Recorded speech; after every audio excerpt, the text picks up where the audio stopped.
So we said after the last lecture that we were going to come back and spend just a couple minutes talking about epigenetics, because that was the one topic in the last lecture topic that we didn't get through. Okay, so what's epigenetics? Have you heard of it? Raise your hand if you've heard of epigenetics. Okay, so most of you haven't. It's probably the hottest area in biology these days. So what's epigenetics? Who wants to give me a simple definition of epigenetics? Yeah.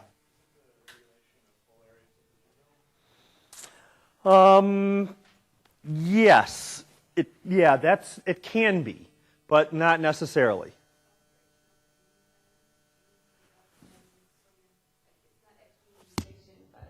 It alters what is read of the gene and what's not read. Good. Okay, so it's altering the phenotype of an organism without changing the genotype. Would that be fair?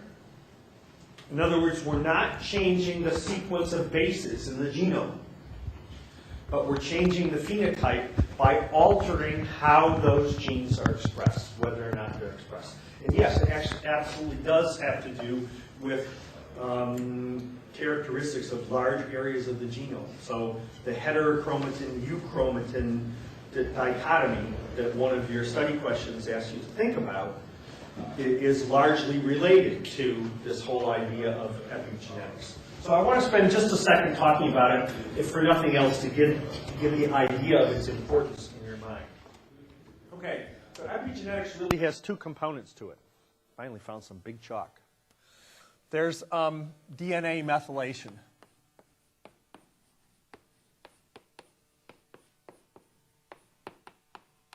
And in plants, DNA methylation is always sticking a methyl group onto a cytosine. Not all cytosines are methylated. Only a small fraction are.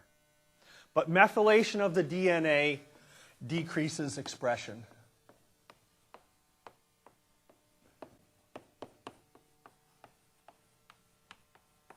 So if a gene is methylated to some extent, in all likelihood, the amount that gene is going to be expressed is diminished. Another component of epigenetics is modification of histones.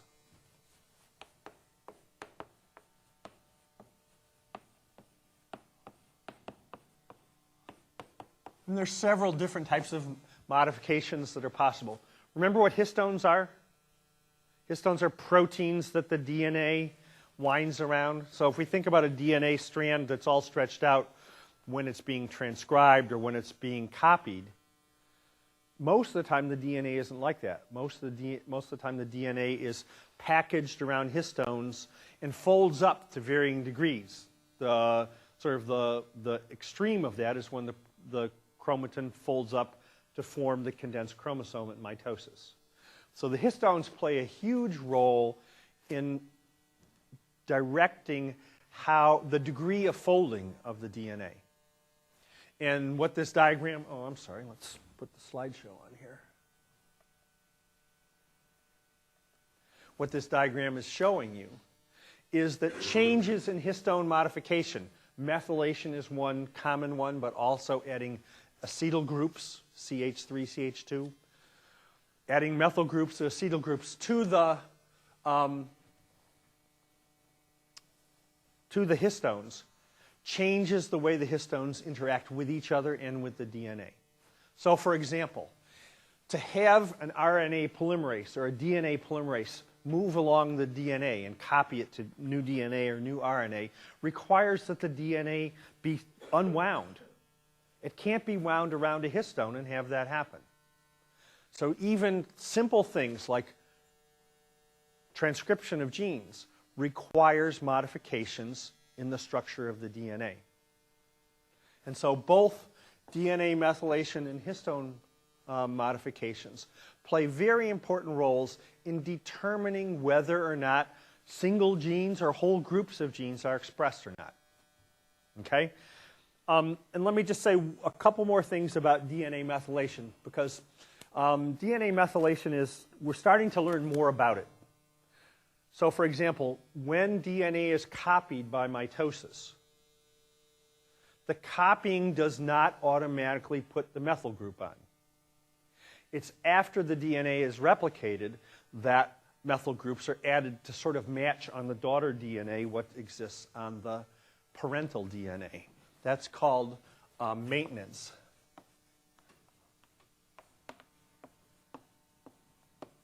Methylation. So this is basically happening after DNA replication.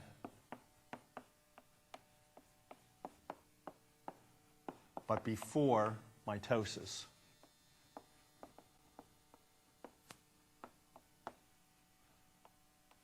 It's basically maintaining some level of methylation. So when the cells replicate, when the DNA replicates, the methylation is replicated as well. But interestingly, in most plants and in many organisms, the formation of a zygote through sexual reproduction, the methylation is lost. And during development, from the zygote back to the mature organism, methylation is added back on at various times. So during development, during embryonic development and post-embryonic development, whole sets of genes are turned on and turned off by adding new methyl groups on. And clearly, something in the formation of the zygote has to lead to loss of all those methyl groups. Okay? So it's relatively complicated what's going on, and we're just really now starting to get a handle on how it controls it. And I put a paper on the website. You don't have to read this. This is probably one of the best papers I've read in the last 10 years, have anything to do with science. It's a study of the epigenome of Arabidopsis. So we know that the genome of Arabidopsis has been sequenced. This is looking at the DNA methylation. What parts of the genome of Arabidopsis are methylated? How does that methylation affect transcription of those genes? And what maintains that methylation? What if you mutate the enzymes that are involved in maintenance methylation or demethylation or putting new methyl groups on during development? How does that affect what's going on? How is that regulated? So this is a really interesting paper. I know some of you have had classes from me before and already read this paper, and I think you'll agree that it's great. But if you get a chance to look at it, take a look, because it really gives you not a... Most of the studies that have been done on epigenetics look at one gene or a couple of genes. This looks at every gene in Arabidopsis and asks how methylation affects its properties. Okay? All right, that's it for epigenetics. I'm not going to, probably won't come up, it may not come up again during the semester. I don't know. I haven't read through all the new chapters at the end of the textbook whether epigenetics comes up in talking about development. It probably does, but it may not.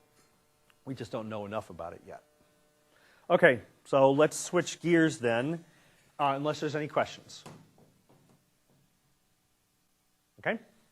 So we're going to switch gears, and for the rest of today and all of next Tuesday, we're going to talk about water movement in plants.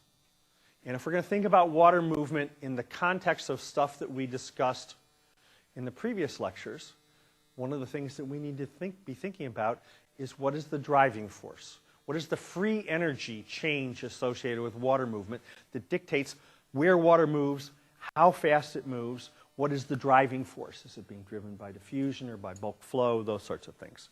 Okay, so when we think about water movement,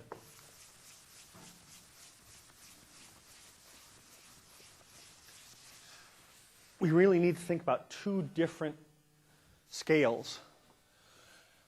We need to think about at the cellular and molecular level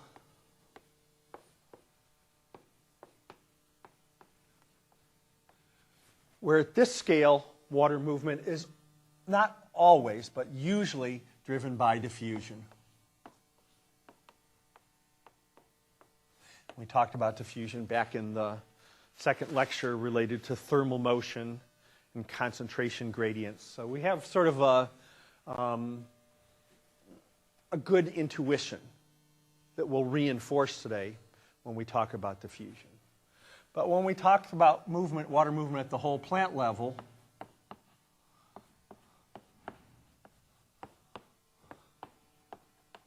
this is always bulk flow. When you think about bulk flow, think about a fire hose, right? Got a pump at one end of the fire hose that's generating pressure, and the water's flying out the other end, driven by a pressure gradient. Okay. But what we'll see is in plants that these two are intimately linked together. So in humans, in animals, we have a mechanical pump, the compression of the heart, just like a mechanical pump in the fire engine does, that's creating a pressure that drives bulk flow. In plants, there are no mechanical pumps. So one of the things that we need to be thinking about is how, at the cellular level, can we generate the pressures that drive long-distance transport in plants. We need to think about the free energy gradients that are present at the level of cells that can provide a pressure that will drive long-distance transport, because we have no mechanical pumps in plants. Okay, one of the things we need to think about that's reasonably intuitive, but I suspect most of you have never really considered in detail, is let's think about two containers.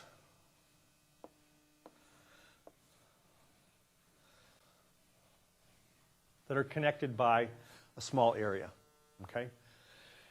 And we're going to have, let's say, we're going to put water in here, and we'll put 10 millimolar glucose and 0 millimolar glucose in here.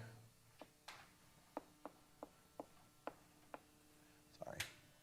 So your intuition tells you that glucose is going to diffuse from this side to that side, assuming that it can get through this hole, right? We all right with that?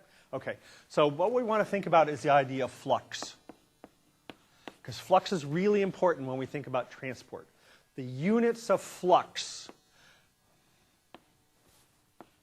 come on, the units of flux are moles per unit area and time. Okay? So the area that we'd be thinking about in this particular situation is the cross-sectional area of this thing that connects the two compartments, right? So we're saying how many moles flow through this connection per second, minute, per hour, all right? So whenever we're thinking of flux, we're normalizing the amount of material that moves over the surface area through which it moves and the amount of time that we're measuring that movement over, right? So if we have a bigger connection, more total stuff will go through, but the flux, if the area gets bigger, then more stuff will go through, but the flux will stay the same, okay? So we normalize everything to area that it's going through and time, okay? So let's just, for 1 second, step back and consider the context within which we need to think about water movement in plants.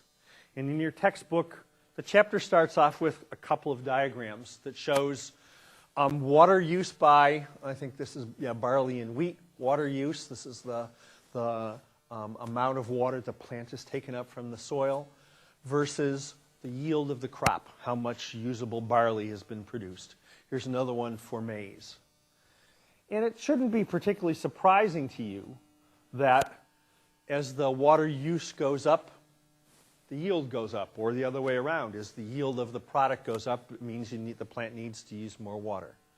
One of the things that you should be thinking about throughout these lectures on water is that water movement in plants is not happening just for the sake of water movement, right? We're going to see that water movement, for example, in the xylem that we'll talk about in the lecture next Tuesday, also plays an important role in moving solutes from the soil to the leaves. It plays a huge role in temperature regulation of plants. And it also plays a role in determining how much photosynthesis the plant does. So one of the key things that happens in these lectures should be linking different lectures to parts of different lectures together. You got to see how the whole thing works together. I'm certainly going to ask exam questions that are going to ask you to put these things together. So here's a simple diagram that shows you that water use by plants is directly related to the amount of photosynthesis the plant can do, right? And you should understand these connections better over the next couple of lectures. Okay, so before we go into talking about driving forces for water movement, I want to spend just a couple of minutes talking about the properties of water. And actually, I teach in a oceanography class here, and I spend 3 lectures talking about the unique properties of water. Water is an unbelievably unique molecule that, because we encounter it in our everyday life so much, we don't really think about its bizarre properties. Water has absolutely, compared to anything else in the universe, has absolutely bizarre properties. And we'll just spend a minute talking about these. So, first thing we should do is ask, why does it have these bizarre properties? You know the answers to this, but we'll go over it quickly. So, water molecules composed of an oxygen atom and 2 hydrogen atoms. Each of these hydrogen atoms are linked to the oxygen atom by a covalent bond. What is a covalent bond? When we talk about 2 atoms being linked by a covalent bond, Grace? They share electrons, and in fact, a covalent bond involves 1 electron from one atom and 1 electron from the other atom. Okay? So here's our covalent bond that links the hydrogen to the oxygen. Here's the 2 electrons, 1 from hydrogen, 1 from oxygen. Do the hydrogen and the oxygen have equal affinity for those electrons? No, of course not, because there are 8 protons in the nucleus of oxygen and only 1 in the nucleus of hydrogen. So we use the term electronegativity.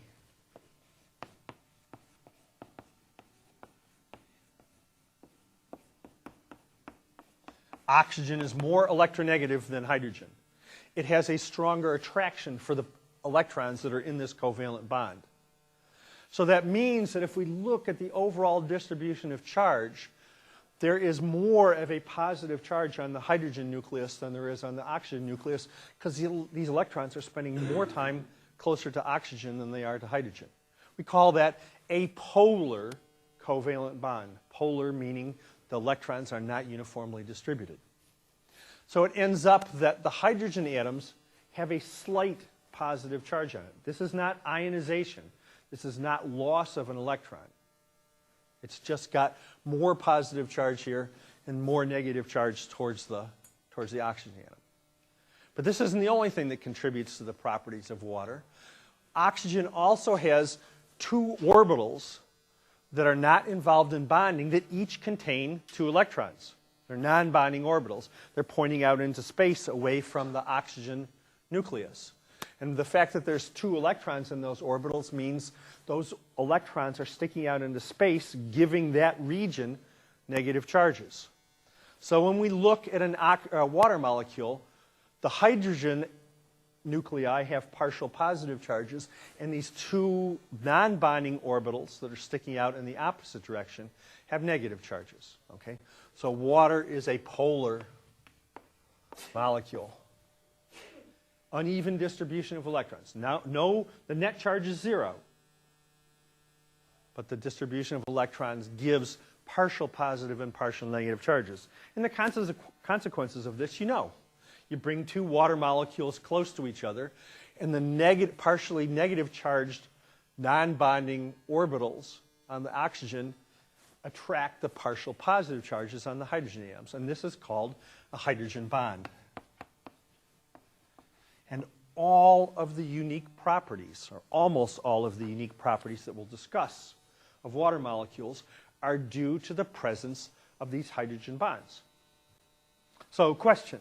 Based on this picture, how many hydrogen bonds, what's the maximum number of hydrogen bonds that a water molecule can be involved with? 4, right? 2 from each hydrogen and 2 from each of the non-bonding orbitals. So, if we think about ice, solid water, how many hydrogen bonds will each water molecule have in ice? 4. It's the maximum hydrogen bonding. If we think about gaseous water, water vapor, how many hydrogen bonds holding water molecules together in water vapor? None, right? So here's the $64,000 question. Liquid water. Is liquid water more like gaseous water, few hydrogen bonds, or like ice, lots of hydrogen bonds?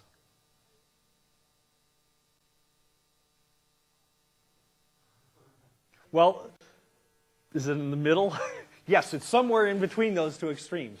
The question is where? Is it closer to 0 hydrogen bonds or closer to 4 hydrogen bonds? And so let's ask this based on our intuition. Can water flow? So does that tell you something about the hydrogen bonds maybe are relatively weaker? In ice, they're pretty strong. So would you expect water to be more like ice or more like water vapor? More like water vapor, but it's more like ice. Average water molecule at room temperature has about 3.5, 3.6 hydrogen bonds.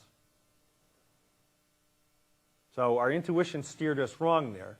But what that means is that water, under most circumstances, is held together by a lot of hydrogen bonds. Yes, it does. Will 2-degree water have more hydrogen bonds than 98-degree water? Absolutely.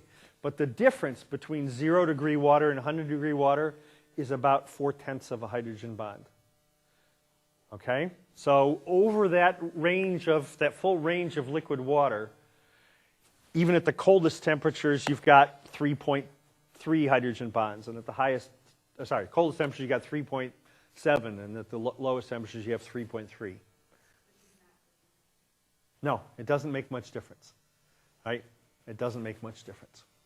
So liquid water, then, we would expect to be lots of hydrogen bonds. So what's wrong with our intuition? Why did we think water, it sloshes around easily? It moves like a gas. The thing that we're missing is that these hydrogen bonds are not permanent.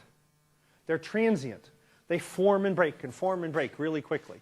So there's an equilibrium between distributions that have lots of hydrogen bonds and distributions that have relatively few hydrogen bonds. And these are flickering back and forth 1 trillion times a second. How do we know that number? I'll give you the gory details if you want after lecture. These are not this particular reaction, but reactions like this that happen in photosynthesis where bonds break and form very quickly.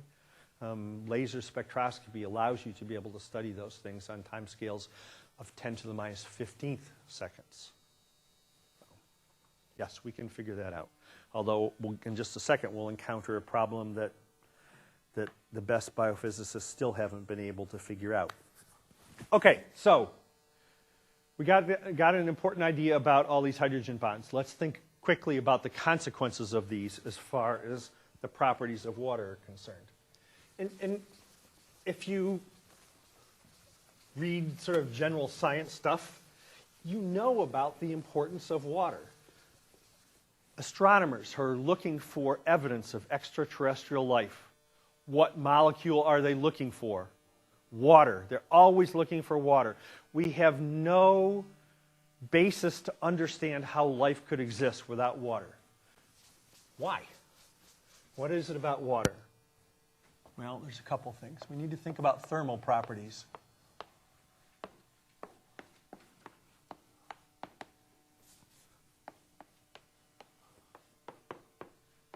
Heat capacity. Heat capacity is when you add heat, how much does the temperature change? So the heat capacity for water is 1 calorie per mole degree. Sorry, not per mole, per gram, right? Per gram per degree Celsius. That is, to raise 1 gram of liquid water by 1 degree Celsius, you need to add 1 calorie of heat. Okay? We used that as the definition of calorie the other day. How does this compare to every other substance known in the universe? Is this average? No. This is the second highest. The only thing that's higher is liquid ammonia, and the only place nearby that we know we find liquid ammonia is either in the laboratory or on the surface of Jupiter. Liquid ammonia doesn't exist at temperatures that life would function at. Okay, so this has a very high heat capacity. You can add lots of heat and the temperature doesn't go up very much. So if you took a cup of vegetable oil and a cup of water and start them off at 25 degrees Celsius and you want to raise them to 50 degrees Celsius, you have to add a lot more heat to water than you do to vegetable oil because hydrogen bonds, right? The water molecules are held together. When we talked about thermal energy, things tend to move around, and as you increase the temperature, they move around more. The hydrogen bonds are tending to hold things together. Right? So to allow the molecules to move more, you have to break those strong interactions that are holding them together. That's why water has such a high heat capacity. Another important one is the latent heat of evaporation.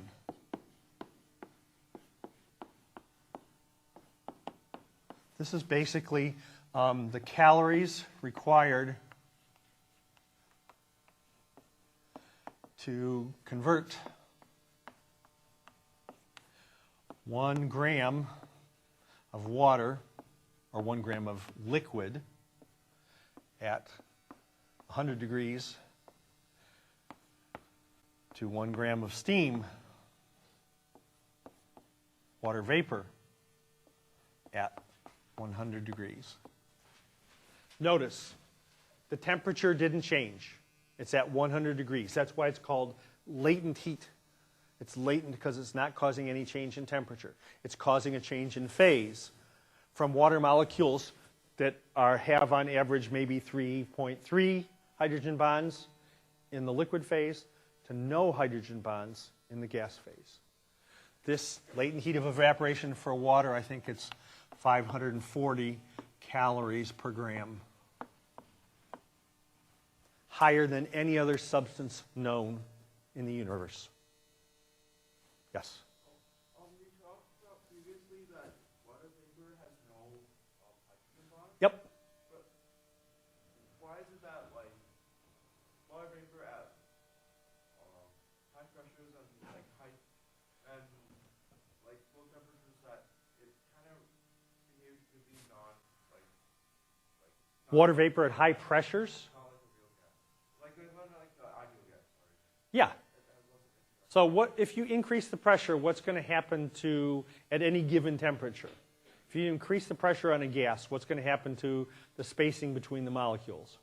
And if that spacing gets smaller, what's going to happen to the likelihood that hydrogen bonds are going to contribute to the interactions in the gas phase? More, right? So that's why water has non-ideal behavior. Because in the gas phase, if you bring the water molecules close enough together, they will interact. It's just that normal pressures, they don't. If you go higher in altitude, water will evaporate quicker. Anybody tried that from personal experience?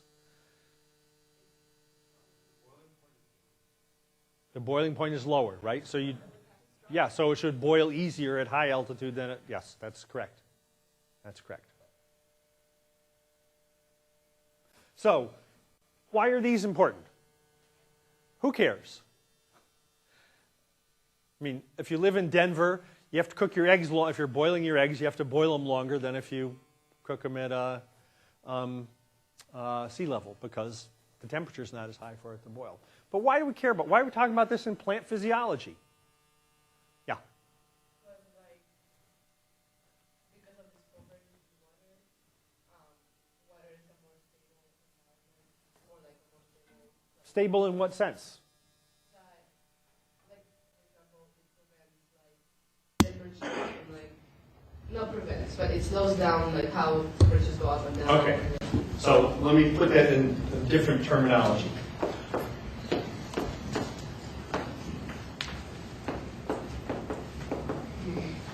Water is a fantastic thermal buffer. You can put lots of heat in and the temperature doesn't go up much. You can take a lot of heat away and the temperature doesn't go down much. You know this. If you live near Cayuga Lake in the summertime, the temperature doesn't change very much between day and night. If you live in a desert at the same latitude, it gets the same amount of sun, the temperature difference between day and night is huge. Right? It's all proximity to water. So plants have the ability to buffer their heat gain and heat loss, their temperature gain and temperature loss for any given amount of heat because they're mostly water. How about this latent heat of evaporation? Is this important in plants? Why? Francisca?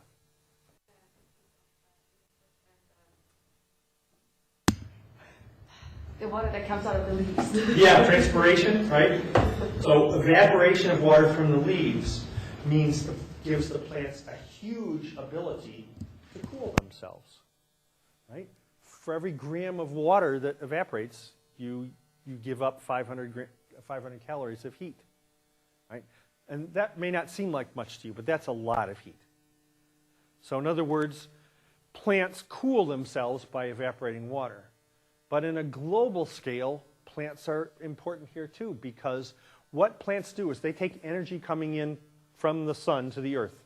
They absorb that energy, and then they're putting that energy into the atmosphere by releasing water vapor into the atmosphere.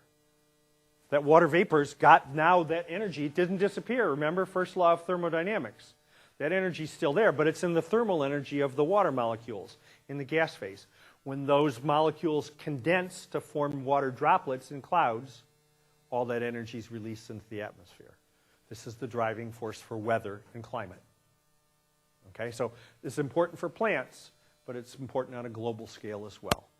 Yes? So for humans, like, we cool, like that's the, but is it an important thing for plants? Is it for plants? What does a plant do when it gets hot outside? Does the plant's temperature go up as it gets hotter outside? Yeah, it does.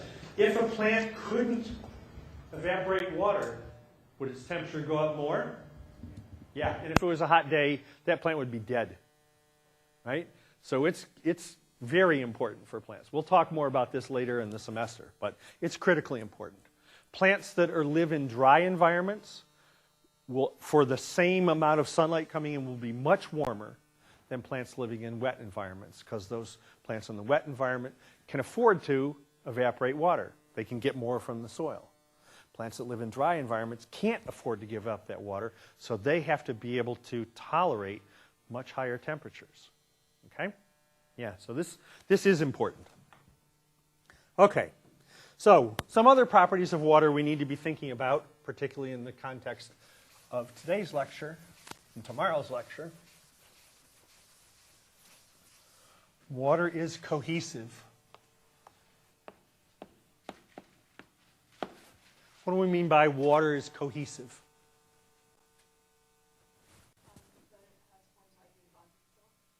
The hydrogen bonds explains that it defines why it's cohesive, but what do I mean by when I say something is cohesive? Yeah, it sticks to itself, right? So if we think about it this way. Let's put water in a container with no, let's not do that one. Let's do the pump one. So we have a pump, and we connect it to a hose. And here's our water supply down here. So the pump is pulling on this, right? And it's pulling the water up here. What prevents the water from just, gravity's trying to push it down. What prevents the water from just breaking? The cohesiveness, the hydrogen bonds, right?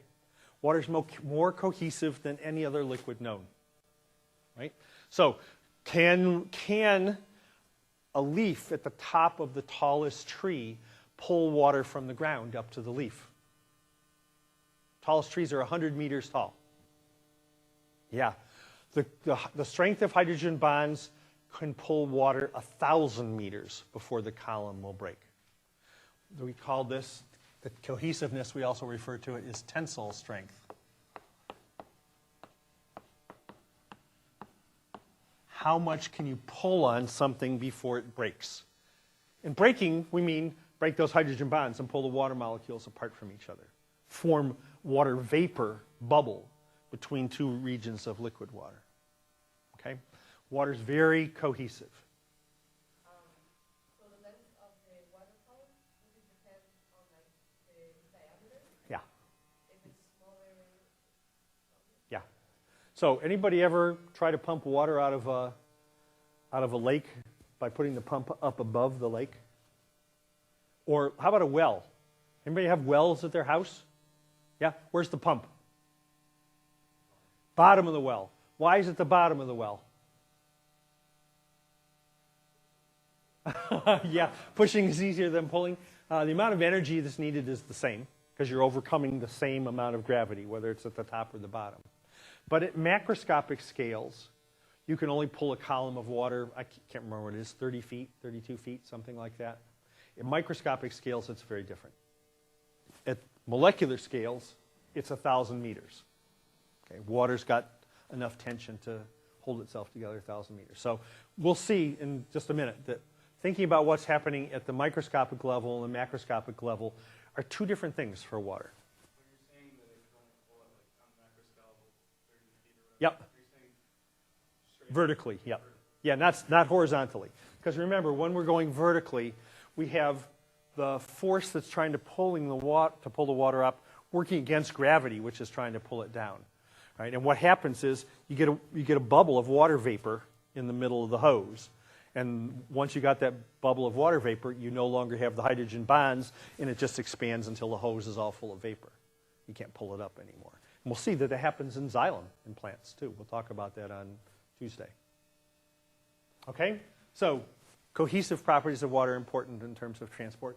How about adhesion? What's adhesion?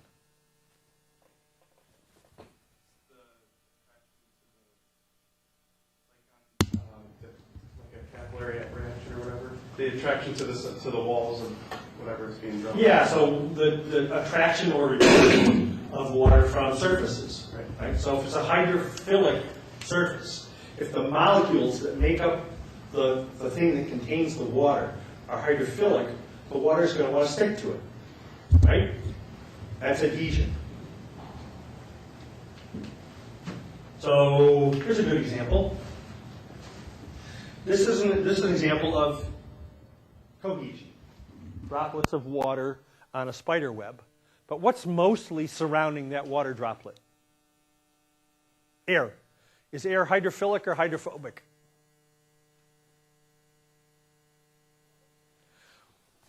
Could you determine the answer to that question by looking at these droplets? Is the water happier interacting with itself or with the air? With itself, right? And you can tell that because the water has formed a sphere. That means a sphere has the minimum amount of surface area per unit volume. The water is interacting more with itself and less with the air when it forms a sphere. That's the basis of surface tension. Right? The water molecules are happier interacting with themselves than they are with the air. Right? So this is an example of cohesion within the water molecules. It's an example of sort of the opposite of adhesion because the water does not want to interact with the air around it. So it forms. So you should be able, a question I could ask you on an exam would be, you have a drop of water on a surface of something that's hydrophilic and the surface of something that's hydrophobic. What's the shape of the water droplet there? Think about that for next time. Is there? There might be. Okay, never mind.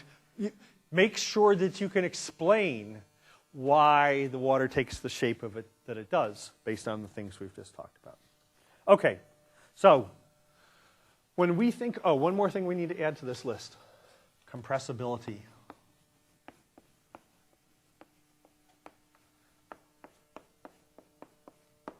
Water is virtually incompressible. Liquid water is virtually incompressible. Why is that?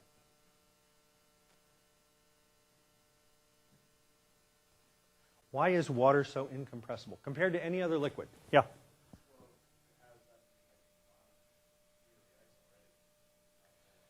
Yeah, that's heading in the right direction. So if you think about water molecules, I mean, the space between the water molecules is a void, right? There's nothing there.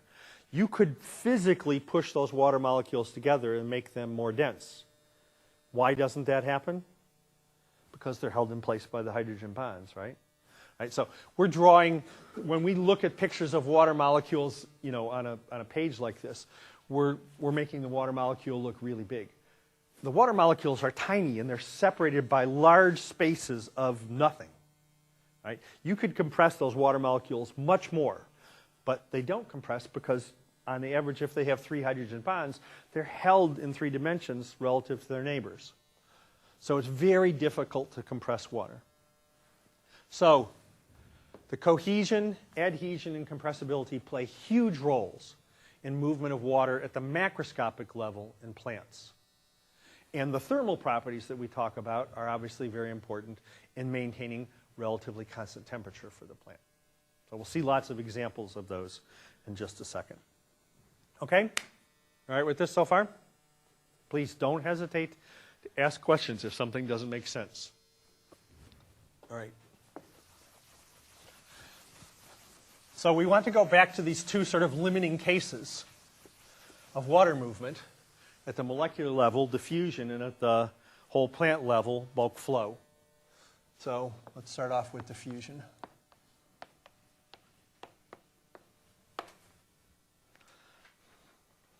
And one of the things that I know biology students hate, but you're going to see a few of this semester, are equations that describe phenomenon. The equation for diffusion is easy. It's called Fick's law. And Fick's law is simply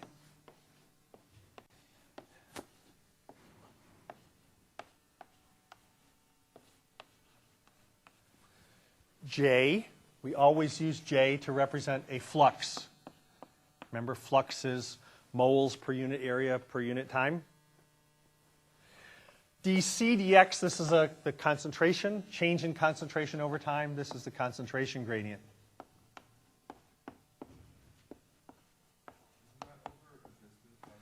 Yeah, sorry, distance, not time. Thank you. Yep. Change in concentration is a function of distance. And D is a diffusion coefficient.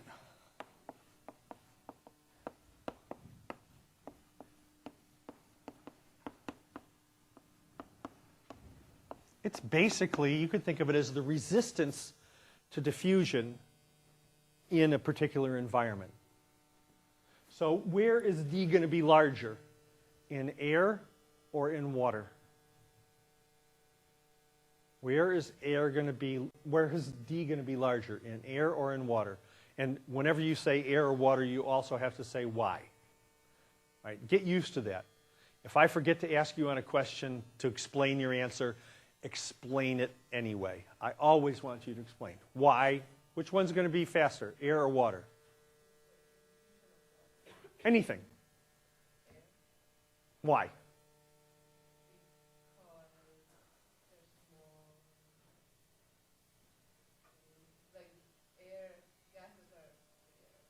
Gases are freer. Yeah, so in this context, right? Hydrogen bond, they're freer. There's fewer things constraining their movement, right? So the thermal energy in gas is a lot larger than the thermal energy in liquid. Because in liquid, there's hydrogen bonds holding things in place, and in gas, there's nothing holding it in place, right?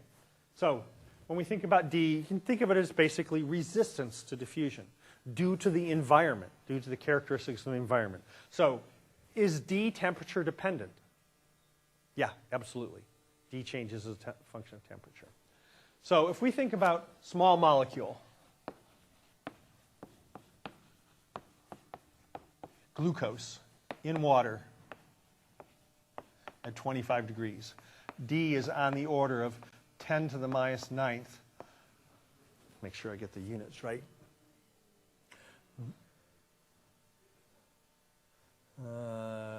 Where did I write that down? No, it's not moles. It's meters squared seconds to the minus 1. So what does this mean? Let's take a plant cell that's 50 microns across. 50 micrometers. How long does it take, on average, for a glucose molecule to diffuse 50 microns? Well, I don't want you to do the math, but I can tell you. It's about 2 seconds. So that means a glucose molecule can diffuse across a large plant cell in a couple of seconds. How long does it take to diffuse 1 meter?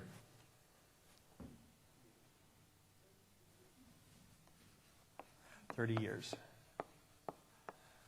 Now you have a very concrete reason why diffusion is important at the molecular level and cellular level. Diffusion plays no role. It's not that diffusion doesn't happen. It's just that it's too slow to mean anything. Right? Okay? Okay, one other thing that's important about diffusion. Do all substances, is the flux, if you have a concentration gradient of sucrose and a concentration gradient of salt in the same cell,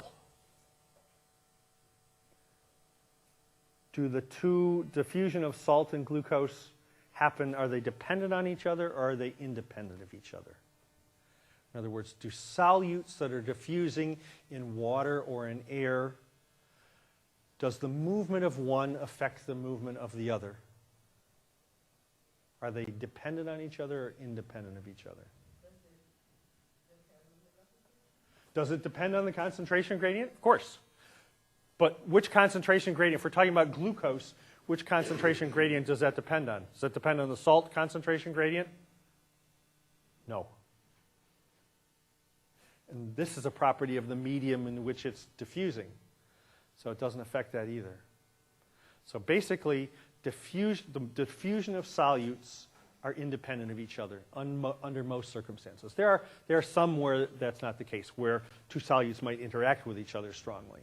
Yes?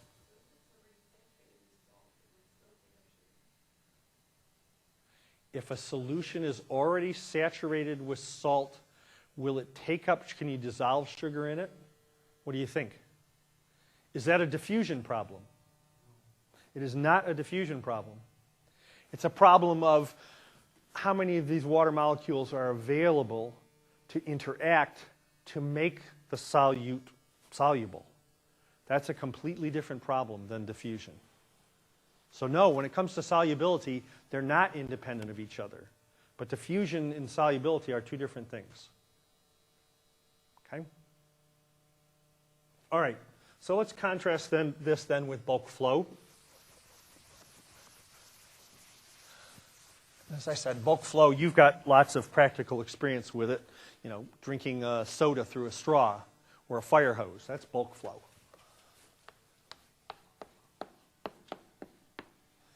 If we think about the flux for bulk flow, it's a completely different equation.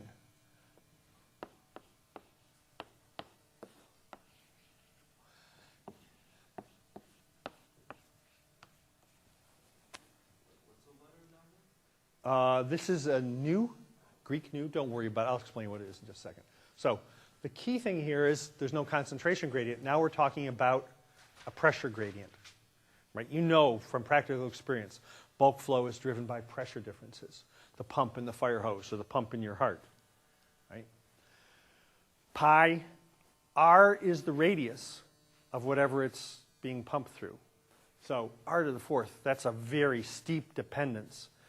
So that means as you get bigger, the flow can go faster. But it also means as you get smaller, the flow goes slower. So bulk flow through cells in the xylem is going to be constrained by the diameter of the xylem elements. Nu is the viscosity. What's viscosity? Anybody? Anna? It's sort of. I mean, it's not really density. I mean, it is related to density, but not directly. It's resistance to flow, basically, right? So imagine you have a bowl and you put a paddle in the bowl and you want to turn the paddle. If the paddle turns easily, the solution's not very viscous. If it turns with difficulty, it's viscous, right? So water is moderately viscous. Maple syrup, much more viscous, right? Okay. So this, obviously, viscosity is going to play a role. The more viscous it is, the slower it's going to move through the hose, okay? So pressure gradient, radius, and viscosity, but for most of the stuff we're going to be talking about, viscosity does not play a role because we're mostly talking about dilute solutions, right? So radius and pressure gradient. So diffusion, driving forces coming largely from a concentration gradient, although we'll see there's exceptions to this. For bulk flow, it's a pressure gradient, okay?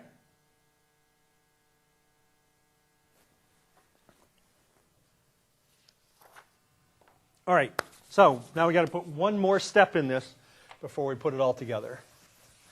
And that is to think about membranes. So let's go back to the picture I had here of the two compartments that are joined together. Compartment 1 and compartment 2. And now let's think about putting a membrane in here.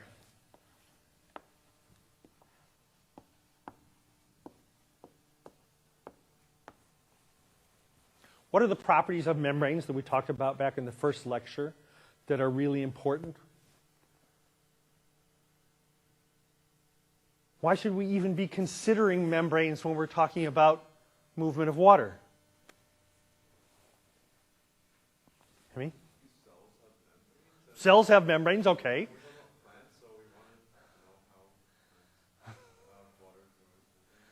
Yeah, okay. I mean, that's the, I like to describe that as, covering your hands and throwing darts and hoping you hit something that's right.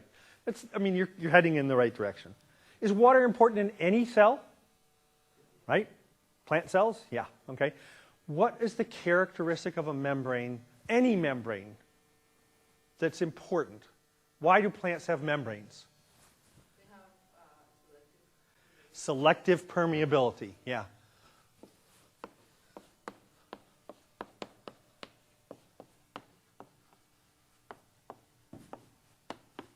And selective permeability means some things will go through and some things won't go through. What is the part of the membrane that prevents things from going through? The bilayer, yeah. Most things don't go through the lipid bilayer. What is the part of the membrane that that gives the selective permeability? Proteins, transport proteins, right? Okay. So one of the questions we should start off asking is, what sort of molecules could just go through the membrane with no proteins there, right? So what would you expect to be the characteristic of a molecule that would move through, and there are molecules that will go through a pure lipid bilayer? What characteristics of a molecule would facilitate it moving from the liquid on one side of the membrane to the liquid on the other side of the membrane? Francisca? Not charged, okay, good. Small helps too. Yep. Okay. So let's take charged one step sort of further. How about polar versus nonpolar? Nonpolar tends to be better, right? Okay. So here's a diagram that's not in your textbook, but I use a lot when I teach intro bio, that shows the hydrophobicity. This is polar on this end and more nonpolar on this end. And this is the permeability through the membrane. This is basically D, the diffusion coefficient. All right, and what we see is most molecules fall along this sort of line where small molecules can go through that are, the more polar they are, the slower they go through the membrane, and the more nonpolar they are, the faster they go through the membrane. Except for water. For similar sized molecules, water goes through the lipid bilayer much faster than would be predicted. And this is the characteristic of water that biophysicists still haven't figured out. What actually are the interactions that lets water molecule move through the pure lipid bilayer as fast as it does? I don't expect you to answer the question because the best scientists can't. Yeah, we'll come to that in just a second. Yeah, but you need to take this away. Water moves just fine through a pure lipid bilayer. You don't need any help. Is there help? Yes. Most membranes through which water moves a lot contain a protein, transport protein, called an aquaporin. It's basically a protein-lined pore that is specific for water. Ions won't go through here. Solutes won't go through here. Water will go through there. What does the presence of an aquaporin do in terms of flux of water through the membrane? Increases what? It increases the flux. How? But why? Sure, it's letting more molecules go through, but what's changed? Think about diffusion. Think about flux.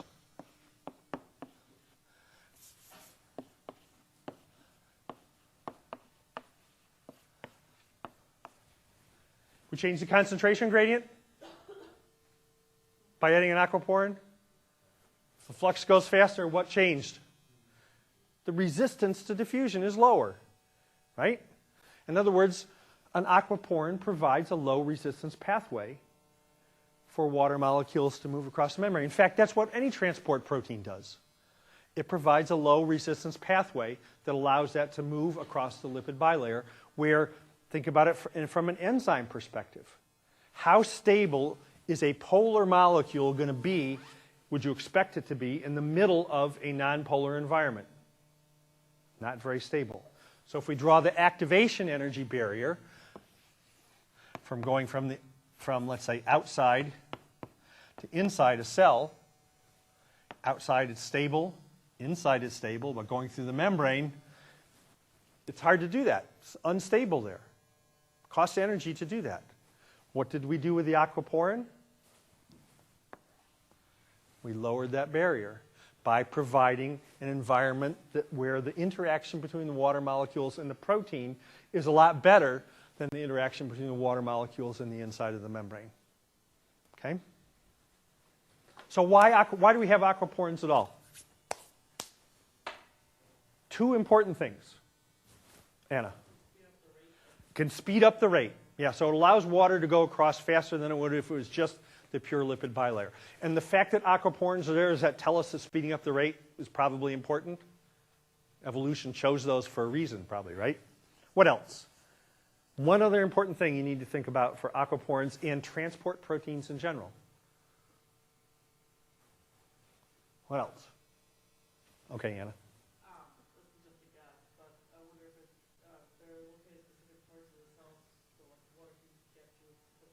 You could put them in a specific part of the cells, but once the water got in, it wouldn't matter because it would diffuse very quickly anywhere, right? Yeah. You can regulate it. Yeah, you can regulate it. You can open and close those. In plants, that doesn't happen very often, but for example, in your kidneys, it's very important. The aquaporins are highly regulated to allow or inhibit water movement. Okay? All right. So, water movement across membrane, we have a pretty good idea that water should be able to move easily across even pure lipid bilayers, but faster across membranes that have aquaporins in it. So, here's a bizarre thing. We give the diffusion of water across a membrane a special name. What do we call it? Osmosis. Good. Why don't we give special names to the diffusion of other things that have to go across membranes? What's special about water that we give it its own name? That's true. There's a lot more of it, but that's actually not the important reason.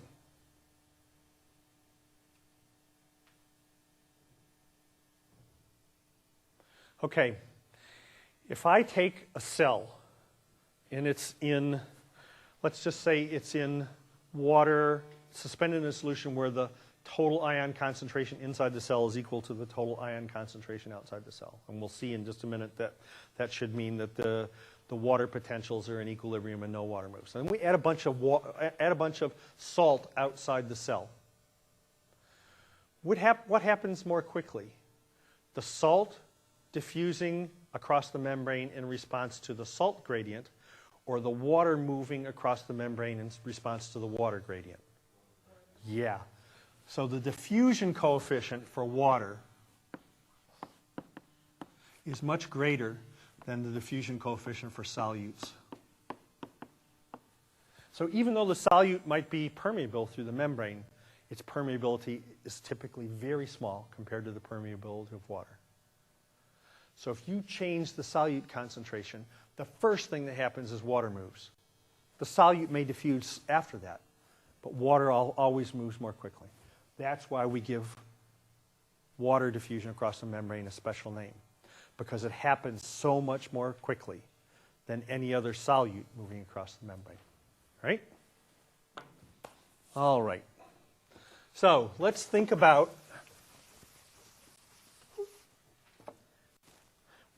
we know that free energy is what makes everything work, right? If the free energy of the products is lower than the free energy of the reactants, a reaction can happen spontaneously. When we, in that first lecture about energy, we talked about diffusion, right? We talked about things diffusing from areas of higher concentration to lower concentration.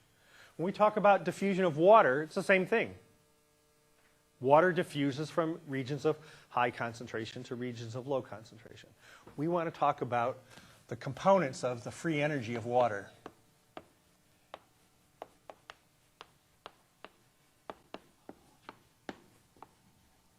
And we call that water potential.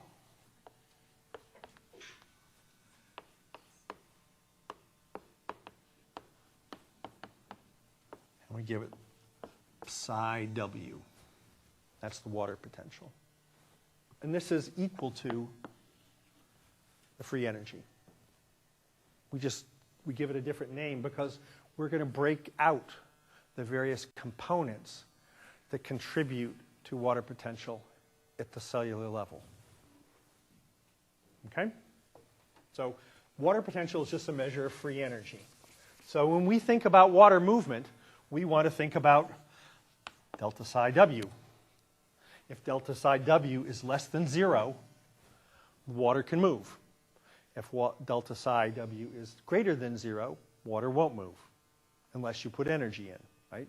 Same as the reactions we were talking about before. Okay, so let's think about the different components of the water potential. There are 4 components we need to think about. One of them is the concentration of water.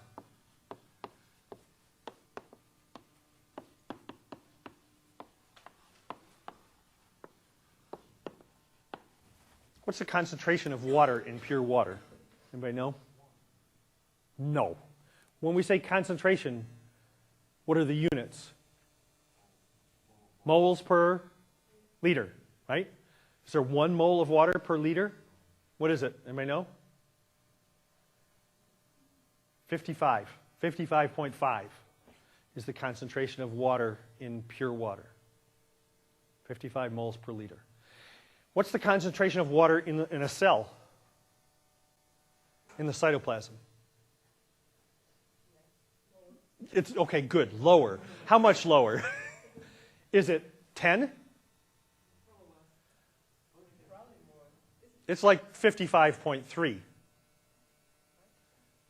So pure water is 55.5, and the concentration of water in the cytoplasm is like 55.3. Very small changes. It's hard to measure directly the changes in the amount of water in a cell. It's a lot easier to measure changes in the solute concentration. So we can sort of substitute the concentration of solutes for the concentration of water. And we'll give you 2 ways that this makes sense. So we'll define this as psi S, the solute potential,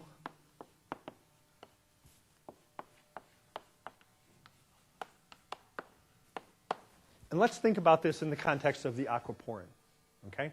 And let's assume that when water molecules move through this channel, those water molecules are interacting very strongly with the walls of the channel, with the amino acids that line this channel, and not so strongly with each other. That is, in fact, true. Now let's take a water molecule out here and put in a sodium ion. Does the sodium ion change the characteristics of the water molecules? Does the sodium ion attract a water molecule? Sure, the negative ends of the water molecule point toward the sodium. In fact, the negative ends of a half a dozen water molecules will point towards the sodium. Will those water molecules that are pointing toward the sodium fit through the channel so well? No. So essentially, we have changed the concentration of free water by adding solutes. They no longer fit through this channel. They no longer can diffuse as easily through the membrane. So by adding solutes, you're decreasing the concentration of water. You're increasing the concentration of water that's involved in specific interactions with the solutes. Okay, so now we need to think about, let's remember that chemists like to define standard conditions. Psi S for pure water is equal to 0. Easy to remember. So what is psi S for 10 millimolar glucose? What's the sign of psi S for a solution of glucose, or a solution of salt, or a solution of anything? Negative. Why? How do you know it must be negative? What flows? Yeah, water flows from high concentration to low concentration. Which one's got a higher water concentration, pure water or the 10 millimolar glucose? Pure water, right? So this must have a lower water potential. If it's lower than 0, it's got to be negative. This is the thing that confuses students more than anything else about water potential, is remembering that solutions, anytime you dissolve water, solvents in pure water, the water potential is less than 0. Okay? So water, and so when you talk about water potentials and differences in water potentials, larger and smaller is very ambiguous, right? So this is what I get in the habit of this right now. We'll pick it up. We'll finish up this topic on next Tuesday. But when we talk about differences in water potential, we're not going to say larger or smaller. If I say larger or smaller, throw something at me. We should say more negative or less negative, or more positive or less positive. Okay? Oh, we only talked about the solute potential part.